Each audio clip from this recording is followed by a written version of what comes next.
রাতের ফ্লাইট। রাত তখন প্রায় 1টা। প্লেনের পিছনের সিট থেকে মা ডাক দিলেন। তাঁর চোখে মুখে স্পষ্ট ভয়ের ছাপ। কি হলো তারপর জানতে হলে ভিডিওটি দেখতে থাকুন। কলকাতার টালিগঞ্জের বাসিন্দা শ্রীযুক্ত সুরজিৎ দাস 21 বছর ধরে কেন্দ্রীয় সরকারের অধীনস্থ লেদার এক্সপোর্ট কোম্পানিতে সিনিয়র চিফ অ্যাকাউন্ট্যান্ট হিসেবে কাজ করছেন। শ্রী শ্রী ঠাকুরের মন্ত্রে তার দীক্ষা হয় 2006 সালে। 2012 সালে তিনি একবার সপরিবারে দেওঘর সৎসঙ্গ ঠাকুরবাড়িতে যান। কিন্তু দেওঘর ঠাকুরবাড়ির কিছু রুলস অ্যান্ড রেগুলেশনের জন্য সুরজিৎবাবু এবং তার পরিবারকে আনন্দবাজারের প্রসাদ গ্রহণ করতে দেওয়া হয়নি। সেই রাগে সুরজিৎবাবু ঠাকুর থেকেই দূরে সরে যান। ইষ্টভীতি নাম ধ্যান সব ছেড়ে দিলেন। তিনি বেশ উচ্চপদস্থ অফিসার। জীবনে আর্থিক দিক থেকে কোনো অভাব নেই, বেশ কাটছিল জীবন। এর মধ্যে বিশ্বজুড়ে বয়ে গেল সেই বিশাল ঝড় 2020, করোনার ফার্স্ট ওয়েভ। লকডাউনে স্তব্ধ হয়ে ঘরবন্দি হয়ে রইল দুনিয়া। 2021 মার্চ জুন, সেকেন্ড ওয়েভ, আবার লকডাউন। বহু মানুষ মারা গেলেন। যাই হোক, সেসব শেষ হয়ে আবার যখন পুরনো ছন্দে ফিরতে শুরু করেছে সব কিছু, সেই সময় 2021 সাল, দুর্গাপূজার সময় সুরজিৎবাবু ও তার পরিবার তার 77 বছর বয়সী বাবা, 67 বছর বয়সী মা, স্ত্রী এবং 10 ও 4 বছরের 2 শিশুপুত্রকে নিয়ে ভ্রমণের উদ্দেশ্যে পাড়ি দিলেন ভিয়েতনাম। পরিবারের অভিভাবক তিনি। সমস্ত গুছিয়ে নিয়ে সন্ধ্যা 7টার ফ্লাইটে কলকাতা ছাড়লেন সবাই। ফ্লাইট রাত প্রায় 1টা, আর ঘণ্টাখানেকের মধ্যে ভিয়েতনাম পৌঁছাবেন তারা। হঠাৎ সুরজিৎবাবুর মা তাকে হাতের ইশারায় কাছে ডাকলেন। চোখ মুখ ভয়ার্ত। প্লেনের মধ্যে সুরজিৎবাবু বাবা মার সিটের কাছে পৌঁছে দেখলেন বাবার শরীরে খারাপ অবস্থা। অর্ধেক জ্ঞান রয়েছে, অর্ধেক নেই। ছুটে এলেন ডাক্তার, বিমান সেবিকাদের দল। যথোপযুক্ত চিকিৎসা করেও কিচ্ছু লাভ হচ্ছে না। কিছুক্ষণ পরে জ্ঞান ফিরলে বাবা আর ছেলেকে চিনতে পারছেন না। নতুন দেশ, হোচিমিন শহরের একটি হোটেলে আশ্রয়। বাবার তখন 103 ডিগ্রি জ্বর। ওষুধ জলপট্টি কিছুতেই কাজ হচ্ছে না।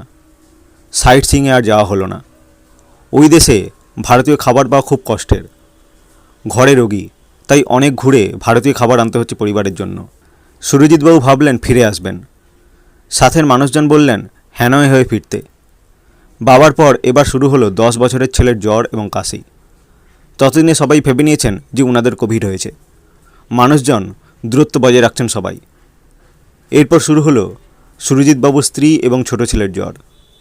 এদিকে 1 সপ্তাহের ট্যুর প্রায় শেষের দিকে। ভারত সরকারের তখন কঠিন রুলস অ্যান্ড রেগুলেশন। 2 ছেলের আরটিপিসিআর টেস্টে কোভিড নেগেটিভ আসতে হবে, তবেই ভারত সরকার ওনাদেরকে ফিরতে দেবেন ভারতে, নাহলে আরও 14 দিন ওয়েট করতে হবে। সুরজিৎবাবু 2 ছেলেকে নিয়ে গেলেন হাসপাতাল। দুরু বুক নিয়ে টেস্ট করালেন। পরের দিন রিপোর্ট দেবে, আর সেই দিনই রাতে ফ্লাইটে ভারত আসার কথা। যদি রিপোর্ট পজিটিভ আসে তাহলে অর্থের সমস্যা। 14 দিন ওখানে থাকার মতো ডলার নেই ওনার কাছে। এই বিদেশ বিভুঁইয়ে কেউ নেই পাশে। তার উপর এমন রোগ, কেউ কাছেও আসবে না কেমন আছে তার খোঁজ খবরটুকু নিতে। হঠাৎ মনে পড়ল সুরজিৎবাবুর। ওনার জীবনে একজন গুরু ছিলেন, যাকে তিনি 10 বছর আগে ছেড়ে দিয়েছেন ক্রোধের বশে, আর মানের বশে গুরুর স্থানে নিজেকে অপমানিত বোধ করে। বীজ নামটাও এখন মনে নেই। কি মুশকিল, কি করবেন তাহলে? কি যেন একটা বলতেন 10 বছর আগে, আমি অক্রোধী, আমি অমানী, আমি নিরলস। নিরুপায় হয়ে ওই লাইন 3টেই বলতে লাগলেন তিনি। ডুবে যাওয়ার আগে যেমন ভেসে থাকা খড়কুটো আঁকড়ে ধরে মানুষ, উনিও জড়িয়ে ধরলেন। বড় ছেলের রিপোর্ট এলো নেগেটিভ, কিন্তু ছোট ছেলের রিপোর্ট দিচ্ছে না। হাসপাতাল কর্তৃপক্ষ এক জায়গায় বসতে বলেছে সুরজিৎদাকে। উনি বুঝতে পারছেন কি হয়ে গেছে, তবু শুধু ঠাকুরকে স্মরণ করে চলেছেন, কারণ এই মুহূর্তে তিনি ছাড়া আর কাছে কেউ নেই। কিছু সময় পরে ওনাকে ডেকে রিপোর্ট দেওয়া হলো। দেখা গেল নেগেটিভ। নিজের চোখকেই বিশ্বাস হচ্ছে না যেন। হোটেলে ফিরে অসুস্থ স্ত্রী আর সকলকে নিয়েই সোজা এয়ারপোর্ট, যাতে আর কোনো বাধা আটকে না রাখতে পারে। পরদিন সকালে নামলেন কলকাতায়। অবাক কাণ্ড, বাবা, স্ত্রী এবং 2 ছেলে সবাই হঠাৎ করেই সুস্থ হয়ে গিয়েছেন। 10 বছর আগে দেওঘর ঠাকুরবাড়ির রুলস অ্যান্ড রেগুলেশনসে ক্রোধে আর অভিমানে ঠাকুর থেকে দূরে সরে গেছিলেন সুরজিৎদা। আর এখন ভারত সরকারের রুলস অ্যান্ড রেগুলেশনস তাকে আবার ফিরিয়ে নিয়ে গেল তার কাছে। ঘটনার ঘনঘটা চোখে আঙুল দিয়ে দেখিয়ে চিনিয়ে দিল সবার সবচেয়ে আপনজন আসলে কে। ক্রোধে আর অভিমানে দূরে সরিয়ে রাখা ঠাকুরকে যখন সুরজিৎদা মন প্রাণ খুলে বললেন, আমি অক্রোধী, আমি অমানী, ঠিক তখনই দয়া এলো। ঘরে ফিরলেন সুরজিৎদা। মনে মনে যুদ্ধ শুরু হলো। আমি ঠাকুরকে ছেড়ে দিয়েছি এতদিন, তবু আমি আকুল হয়ে ঠাকুরের কাছে প্রার্থনা করতেই তিনি শুনলেন, রক্ষা করলেন। কিন্তু আমি কীভাবে ফিরব? কী সব করতাম সব ভুলে গেছি তো। আমি কি ভীষণ স্বার্থপর? তারপর মা ছেলে মিলে পুরনো দীক্ষার কাগজ খুঁজতে লাগলেন। তারপর পেলেন একটি কাগজ, তাতে নাম এবং ফোন নম্বর লেখা আছে ফতেপুর মন্দিরের ইনচার্জ পরেশচন্দ্র রায়ের। দেরি না করেই ফোন করে বললেন সবটা। পরের দিন থেকে শুরু হলো ইষ্টভীতি। এতদিন ধরে প্রচণ্ড মানসিক চাপ যাওয়ায় অনিদ্রা আর উদ্বেগ ঘিরে ধরেছে সুরজিৎদাকে। ঘুমোতে পারেন না। 14 দিন না ঘুমিয়ে থাকার জন্য শরীরে বিশ্রামও নেই। মাথা মন সব যেন ছিঁড়ে যাচ্ছে।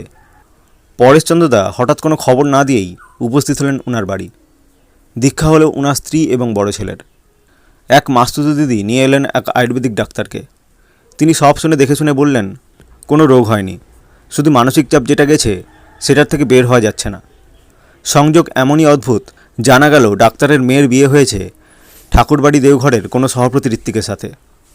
ডাক্তারবাবু বললেন সোল্লাসে, ঠাকুর আছেন আর চিন্তা কী। 1 ঘন্টা নামধানি হলো উনার ওষুধ, আর সৎসঙ্গ করা, অফিস যাওয়া, তাই চলতে লাগলো।